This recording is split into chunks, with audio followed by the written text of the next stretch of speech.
pretty much everybody thinks they have good taste in music, right?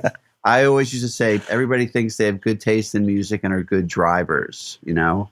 What I do is to support the storytelling. And so the music in the film isn't something that's adjacent to the story. It's ideally elemental to the story.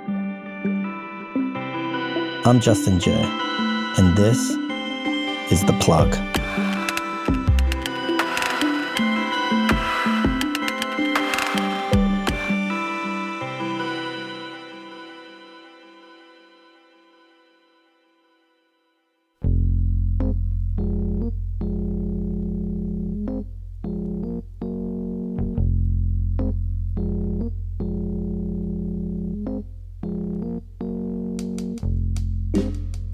In the 2001 film The Royal Tenenbaums, Luke Wilson's character Richie has an emotional breakdown in a bathroom, attempting to take his own life while Elliott Smith's Needle in the Hay plays in the background.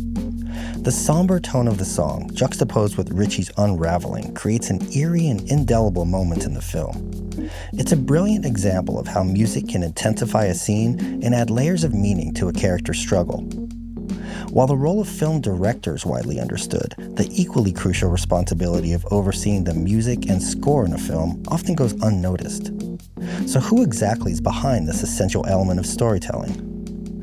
Today's guest is an accomplished music supervisor who's worked closely with legendary directors like Wes Anderson, Richard Linklater, Martin Scorsese, and countless others. He's helped craft some of Hollywood's most iconic soundtracks, including Rushmore, The Wolf of Wall Street, Boyhood, and over 100 other feature films. His knack for utilizing timeless classics and for finding the perfect deep cut to enhance storytelling has made him one of the most celebrated and sought-after supervisors in film and television. So why does he believe that the Beatles are like kryptonite for a movie's music? And what does it take to actually license Led Zeppelin for a soundtrack? We'll find out as we sit down for a conversation with the visionary supervisor responsible for curating some of the most unforgettable music moments of the last 3 decades.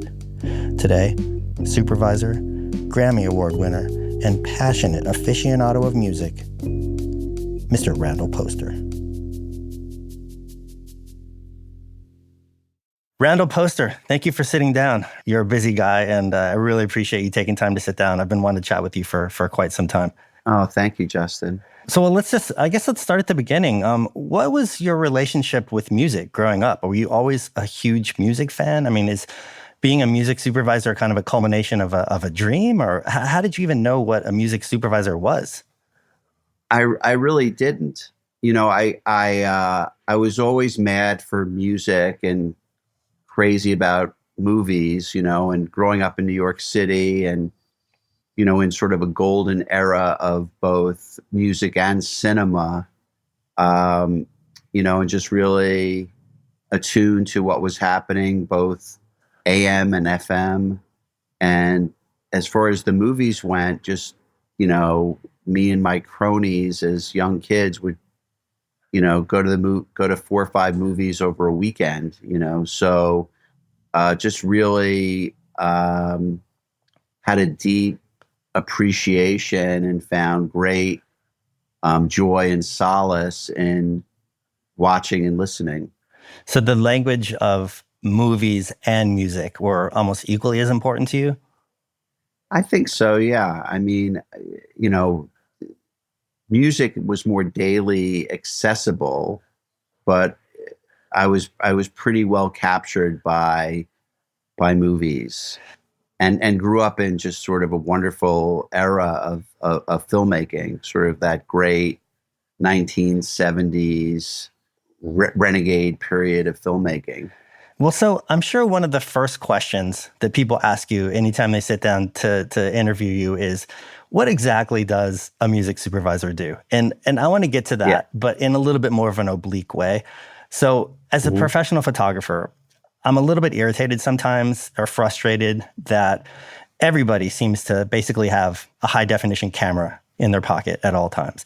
Right. And they may or may not have a creative vision, or they may or may not have experience directing subjects or dealing with clients. Mm-hmm. But on a technical level, essentially anybody can take kind of a good photo every once in a while. Mm-hmm. And, in an era where digital music is so vast and expansive and accessible, I'm wondering, are there any parallels with what you do? Like, in other words, if somebody was to say, oh, dude, I make awesome playlists on Spotify, I could totally be a music supervisor. Yeah. Like, what wouldn't they be understanding about what you do and how well you do it? Well, I mean, I think it even predates the digital era. Is that pretty much everybody thinks they have good taste in music, right? I always used to say everybody thinks they have good taste in music and are good drivers,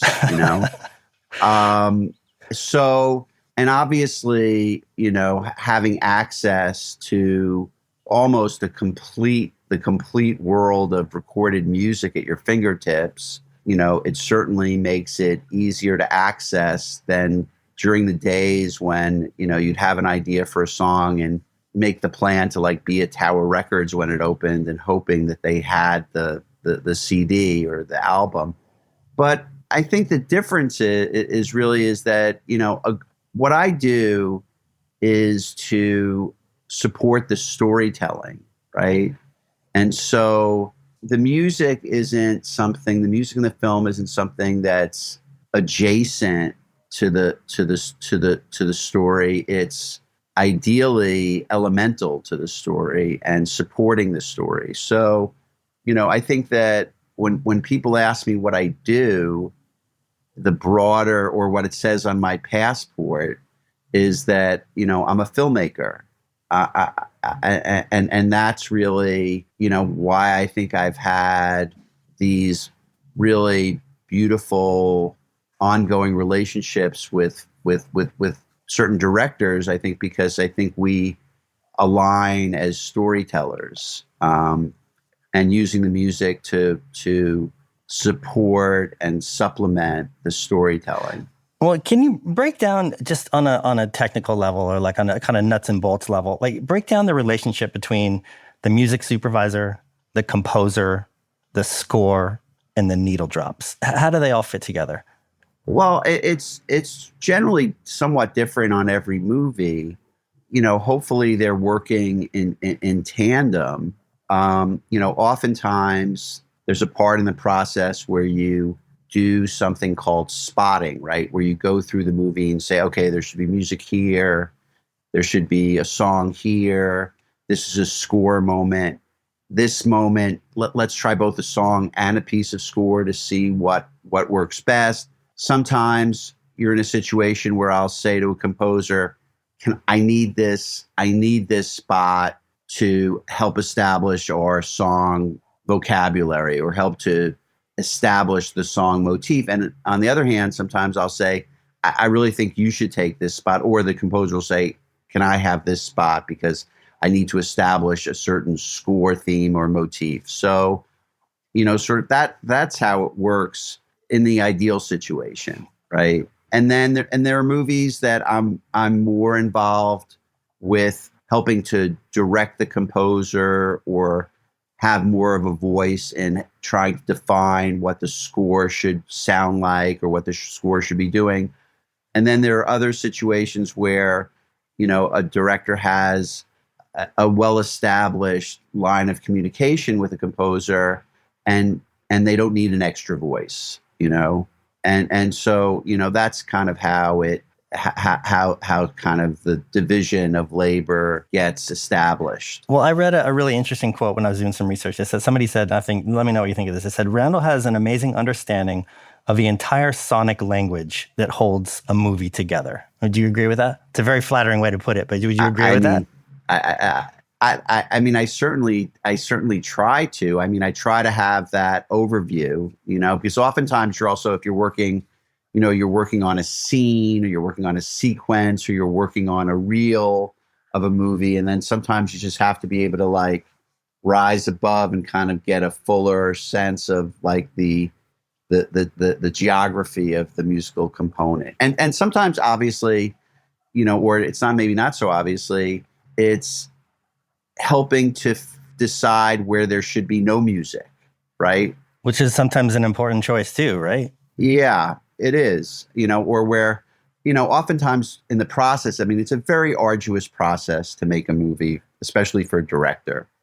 And there are points in the movie, there are points in the process where it just doesn't seem like it's coming together, or the wine is still in a sort of dumb stage, right? And a music supervisor or the team of people working on the movie at a point has to encourage the director, say, like, trust your movie. You don't need to lean on something. You don't need this musical component to support the story. Give the audience a chance to sort of take a breath. Well, it's funny you mentioned the audience, because it seems like filmmaking is such a collaborative process, from, the director to the editor to the music supervisor. And, I think that if most of those people do their job correctly, to the average audience, those creative decisions become almost invisible. Yeah. I mean, especially people outside of the industry. I don't think there's a lot of audiences that sit there and go, oh, that's a beautiful shot, or the way that timeline unfolded was so clever, and right, so, right. But that said, I have to tell you a little story. I remember really vividly watching Rushmore, a Wes Anderson film, for the first time. Mm-hmm. And there's a scene where Jason Schwartzman's character comes down out of an elevator, and it's shot in slow motion. And he takes a piece of gum and he sticks it on the wall and keeps on moving with such swagger. And it was to A Quick One While He's Away by The Who.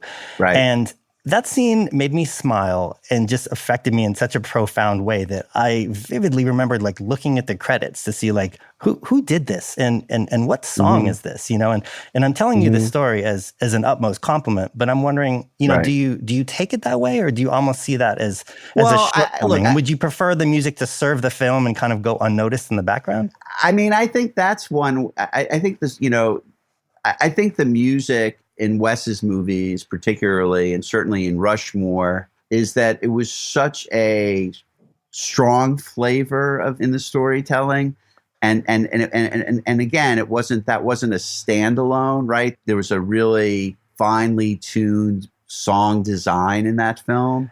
So I think that for me, in that particular moment, it doesn't. I take it as a compliment, because it's such a great and exciting moment in the film, and it's such a great kind of piece of musical discovery, Yeah. And it's so much fun, the way that sequence plays out.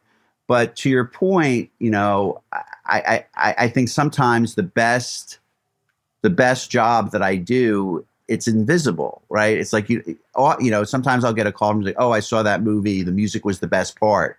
And I'm like, that's not really a victory, really, And so, you pick an example, and there are other examples, say with Scorsese, I think has done it that well, where it's just it's so much of the director's voice, or it's so much part of the story momentum.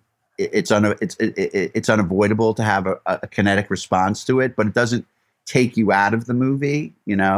I think there are situations where songs can take you out of the movie, or sometimes if people get too focused on the music, they're missing out on the broader storytelling. Well, I mean, do you find, because you mentioned Scorsese, there's certain directors that are so well known for being incredibly involved in the needle drops and the music for their films, whether it's Scorsese, Wes Anderson, Cameron Crowe, Quentin Tarantino. Have you worked with Quentin at all?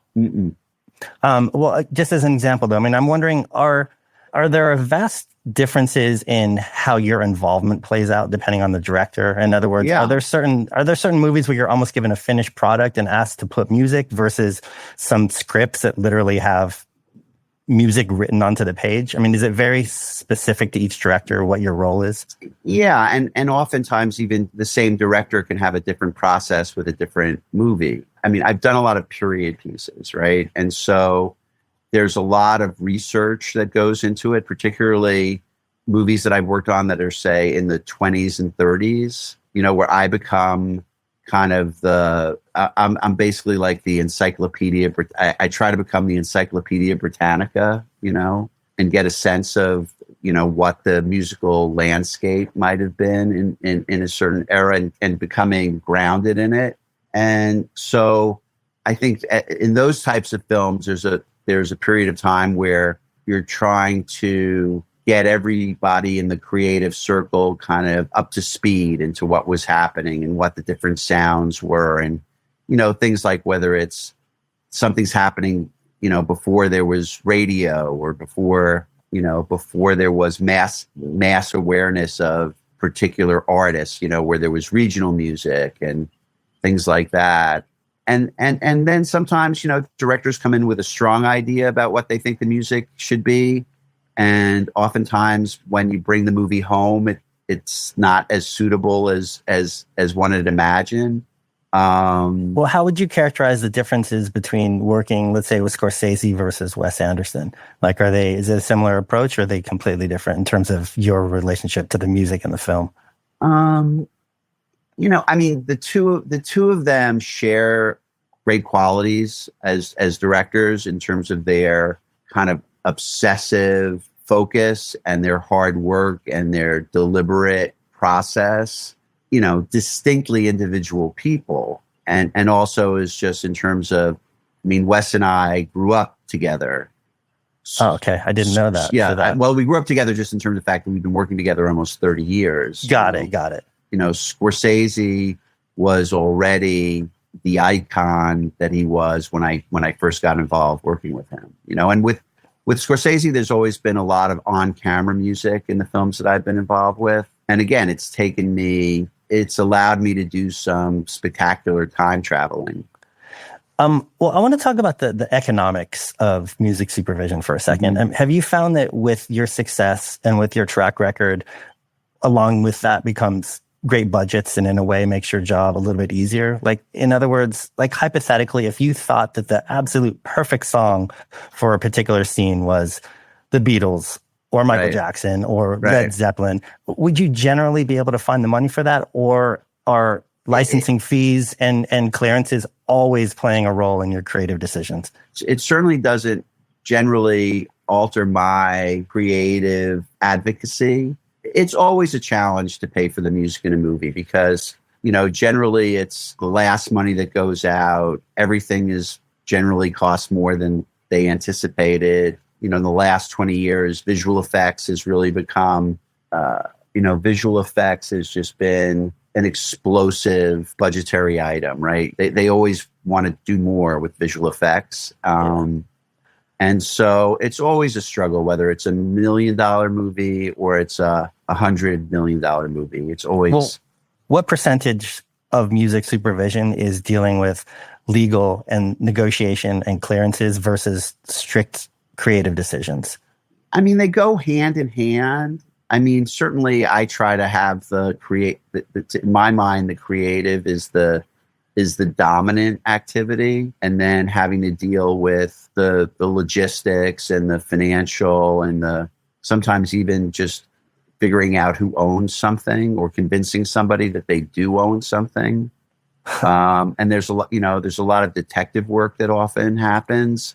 But I try to find some pleasure in that, but it's challenging. It's challenging always. And, I would say in terms of the benefit of having worked on so many movies and working on so many movies, big and small, is that, I'm a good customer, but I'm also a passionate customer as far as, licensing from the publishers or the record companies. Yeah. Well, because it seems like a catalog is essentially, correct me if I'm wrong, it seems like a catalog is essentially, it's an asset ultimately, and the owner of that asset is going to want to get a return at some point. Mm-hmm. And have you found situations where you were extremely surprised at the pricing of a particular catalog, either incredibly high or even low? Like, does the popularity of a song generally go with the price, or is it all over the place? There's been, since I've been doing this, there's been a lot of consolidation among ownership, right? That whatever 8 major labels became 3 major labels, all of the consolidation in the major catalogs,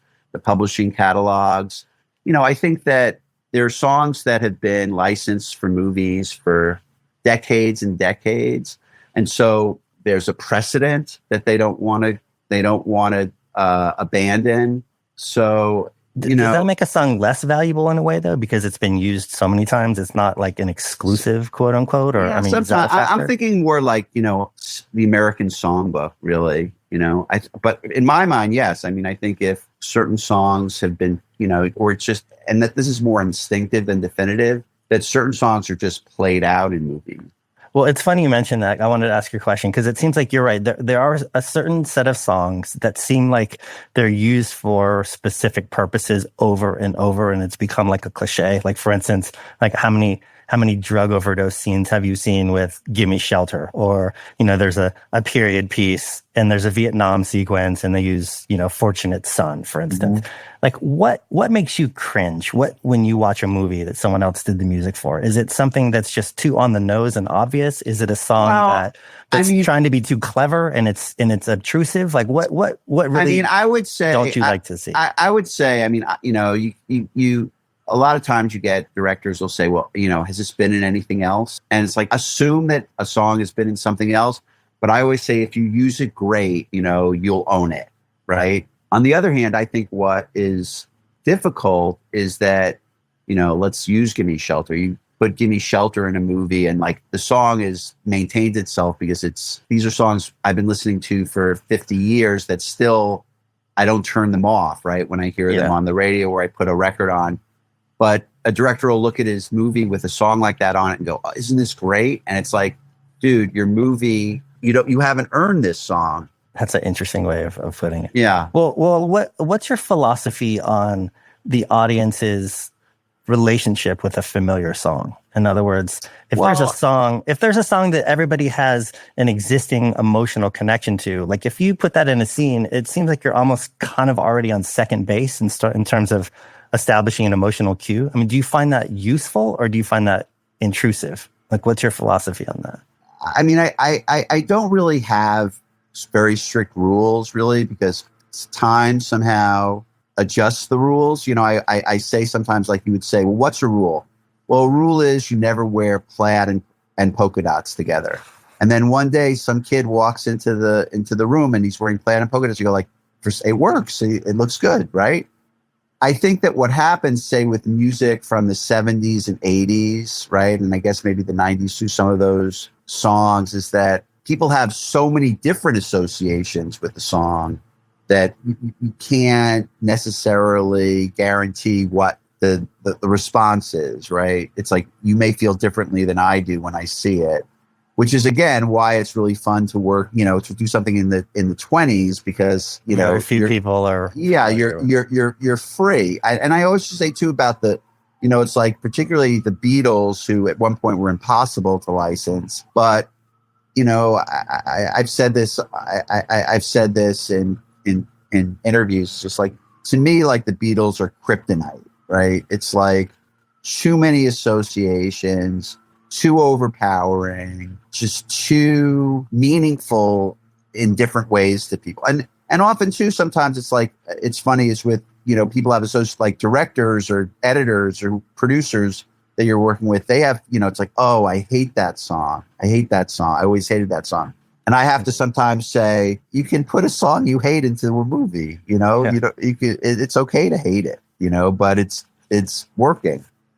I want to get your opinion on the history of movie soundtracks, because I was doing a little research and it seems like some of the soundtracks that really defined a decade, if you look at the 60s, you have whether it's 2001 or West Side Story or The Graduate, it's a lot of original music. Same in the 70s, you have huge albums, huge soundtracks like Saturday Night Fever, Grease, A Star is Born. And then you cut to the 90s and some of the biggest soundtracks that really defined that decade, whether it's Pulp Fiction or Train Spotting, Boogie Nights, Rushmore that you worked on. It's much more of a curated compilation approach to those soundtracks. And I'm wondering, is that a creative transformation, or does that have more to do with the music industry trying to figure out how to market and sell soundtracks? Like, why did that happen? I mean, was the Big Chill, was that a watershed moment in movie soundtracks? Yeah, I mean, Big Chill, and then you also had like the John Hughes movies, I think if you look back, I mean, Grease was a adaptation of a Broadway show. West Side Story, the same thing. 2001 had, a lot of licensed music. I think things became. I mean, I don't have a pure overview. I mean, there was a period of time when soundtrack sales were so vibrant that basically the film companies were getting the record companies to finance their music budgets, right? And then as the digital reality crept in, is that there was less of a market for it because people could find those songs otherwise and put them together, and that the music, if it's not physical, the film company and the record company are not making any money, because if you buy a quick one on Apple Music or on iTunes or on Spotify, the money goes right to the original rights holder. The film company doesn't get any of the money. Interesting. But there's been a lot of movies that have had, the Baz Luhrmann films have had a lot of original music. I mean, are you cynical? Because it seems like there are some soundtracks where, even the term soundtrack, does that historically reference the score of the movie, or are needle drops part of that as well? Is it semantics? Yeah, a soundtrack is like a soundtrack album is, that's what they call it, original soundtrack album. So it's semantic. You know what? I never really got too caught up in that part of it, really. I just wanted to make sure that, I always felt if the music in the movie worked and the movie worked, everything would take care of itself, really. And again, like I did a movie years ago, Country Strong, we did all original songs, did very well selling that record. Working on the Todd Haynes movies, we did a lot of original music. So I don't know that there's anything, there's anything that is absolutely definitive to say about what happened. I think one of the things that I really appreciate about the music and the movies that you work on is you seem to have this really uncanny ability to kind of mine these gems, to find these deep cuts that people maybe aren't that familiar with. And they're used in such a evocative, just perfect way that they become classics. Yeah. Like, for instance, here's a perfect example, like Ooh La La by the Faces. Right. Had I heard that song before the Rushmore soundtrack? Maybe, maybe not, but everybody is familiar with that song now. It's become a classic, and it's been used so many times. And I guess I'm wondering, do you still have a back pocket full of these gems, or do you find it harder and harder to kind of mine music from the past that people aren't familiar with? I've talked about that. Wes and I keep a safe of songs under lock and key, waiting for the right moment. I think that, so I certainly have songs that I've been itching to use in movies, mostly for Wes, and so. And again, it's not, people say, well, Randy Poster's the person who picks the songs for the Wes Anderson movies. Like, I don't pick the songs for the Wes Anderson movies. Wes Anderson picks the songs for the Wes Anderson movies. I am in dialogue with Wes Anderson. I am the person that talks to him about the music, or presents him with music, or is in conversation with him about the music. So, and again, sometimes it's a music editor, it's the editor. In the best scenario, it's the internal creative group that's making it all work. Whether it's saying, like, a picture editor says, "Hey, give me the song. Let me edit the picture a little bit to make it work, so we can get to the part you really want to get to." I mean, but do you have a unique relationship with Wes? Would you say that that's like pretty representative of most of the directors, or is it a very different relationship you have? Well, I mean, like I said, that's a relationship where we really grew up together making movies and have been on the front lines together on, in so many situations, and have been so, I think had so much fun creating music, whether it was, having Sal George do all the David Bowie songs, or deciding that we wanted to just use the scores that were created by and for Satyajit Ray and Darjeeling, or, so, but again, I've been really lucky in that, my contemporaries, Linkletter, Todd Phillips, Wes, Karin Kusama, Sam Mendes, we have these we have dialogue that happens between the movies that is often very rewarding. But again, all those people are like they're geniuses, right? They're cinematic geniuses, and I encourage people when they find genius to hold on tight. I mean, it sounds to me almost like I think most people would think of the music for a movie as like icing on the cake, and you almost seem to think of it more as it's a character in the movie. I mean, is that a fair statement? It's the butter in the cake, man. Okay, It's the that's a good way butter to in look the at that. cake. Well, I feel like you have been, if not solely responsible, certainly a large part of so many amazing scenes, and some of them I can't imagine another song working the same way. Right. And you know, like I was rewatching Life Aquatic. I mean, the scene when Bill Murray goes to fight the pirates to search and destroy, like that is such Right. an evocative, unique tone. I can't imagine anything else working in that context. Even with all the movies you've worked on, do you ever look back at something and be like, damn, I really crushed that. That was a unique, interesting choice, and it worked perfect, and I'm really proud of that. Like, what are some of your favorites? Well, I mean, obviously, Wes's movies are very important to me, but I always find something. And even some of the movies that didn't turn out to be at least satisfying to me, right? To get one song in there that I really wanted to get in there. And there's a movie that I always point to that's that's lesser seen, was a movie called Jesus' Son. With Billy Crudup. Yeah, that I really love. And I really love the music in the movie, and had a wonderful time working with the editor, Jerry Peroni, who unfortunately passed. And that was a movie, though, that they had started doing. Like we both of us were brought in after they had gotten through a cut of the movie, and the music wasn't working. So I love to watch, if you ever go see Samantha Morton dancing to Tommy Rose's Sweet Pea in that movie. I mean, that's one that I relish. Okay, I'll have to revisit that. Antonio Campos is a young director who I really enjoy working with, and we did a movie called Christine. And we put the song Laughing by the Guess Who in the film. And that was the first single I ever bought. And that was particularly fun. But, it's I always tell people, if I do have conversations about things, like, don't ask me about particular songs in movies, because I really don't always remember. But that also means that I'll catch something on television and be surprised by it, Yeah. Well, when you're researching or looking for a song for licensing, do you have access? Is there a database of where that song has been used before, or do you kind of have to use your instincts? I mean, you can. How does that work? I mean, you can find it on IMDb, and maybe I'll take a look. Generally, I look at it because if I try to find it, if I can't, I'm having a problem finding out who owned it or something, to see, like, okay, it was used. So I try to, again, part of the detective work. But that's where you can sort of sign. But I don't get too hung up on that, really. You can't.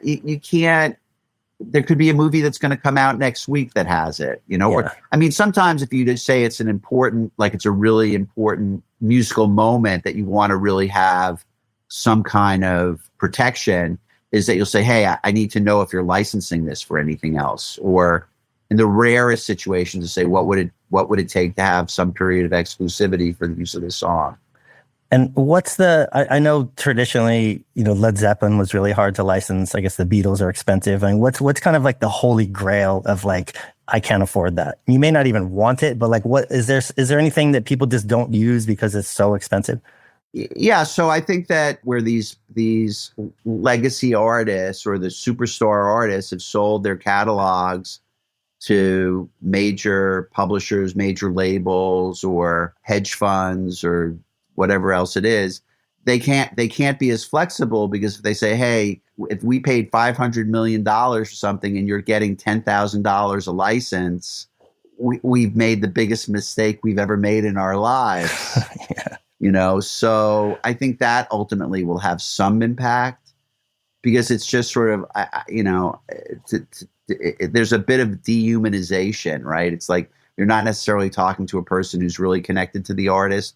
You're talking to a person who's connected to the asset, who's charged with making the most out of that asset. I mean, obviously, everything's gotten more corporate and consolidated over the last whatever, 20 years. But I mean, in the 70s, was that always the term? I mean, if you were going to use a Simon and Garfunkel song, would you call Paul Simon? Yeah, I mean, it ultimately got to Paul Simon. I mean, it may still go to Paul Simon, but they're not going to. Paul Simon may say, give it to them for what they're asking, and the people at the label say, like, well, we can't give it to them for the ask. You've taken the money. I don't mean to single out Paul Simon. Yeah. But you've taken the money, and now we have to make that money back. And I think the other thing that happened though is that when they were selling records like crazy, they didn't even think of licensing as like a secondary income stream, right? So now, without significant record sales, they're looking to do more licensing. So, the artist is caught. Some of these artists are caught in a bit of a battle because, on the one hand, they want their music in movies. On the other hand, because they've taken so much money, it's hard to work things out. Do you get hit up by young artists trying to get placement? I mean, is there obviously you don't get bribes, but I mean, I say that kind of sarcastically, but I mean, is there situations where people are kind of trying to get you to put their music into movies and offering you money or really, please, can you help us out? Because you're in a position of power, right? I mean, I used to say to people say to approach me, this isn't necessarily lately, but it's like, say, if you could get this in a movie, we'll take care of it. I say, I can't even get the directors to put the good songs in the movies. I'm going to have a conflict of interest. It's completely impractical. And also it's just like, I mean, that is the one thing that I don't do anybody any favors, right? It's gotta be, the value has to be there. So, yeah. Well, we always like to end the podcast by asking the guests to plug something that they're not directly involved with that they think isn't getting enough attention, whether it's a book, a movie, a TV show, an artist. Is there something that you want to plug? I mean, you're such a good curator of things unknown. Is there something you want to shout out and give people a little insight into? You know what, man? I've been listening to all the old Buck Owens records. And I think that's something that people would find a lot of pleasure in. There's a new sort of like a greatest hits compendium, compilation that somebody gave me, and I've had the song "You're for Me" on repeat. And then otherwise, I love Margot Price, Shovels and Rope. A lot of the sort of the more, I guess you call them Americana, but I guess in a sense, they're really, in my mind, troubadours, really. Okay. Yeah, I'm not familiar with that. Is that something that's in your back pocket that you're waiting for the right time to use for something on screen? Or is that just a personal favorite? Well, if it was in my back pocket, I wouldn't have mentioned it. That would go in your safe with the songs you and Wes have? Yeah, I would go to the safe that's in Zurich. Good. Well, Randall, I've been appreciating what you do for quite some time. I'm glad we're finally able to put a face to a name. You've just been a part of just an amazing canon of American films, and I really dig what you do, and I really appreciate you taking time out. So it's been a real pleasure. Hopefully, more to come, man. Good luck with everything. All right, have a good trip, man. Bye-bye.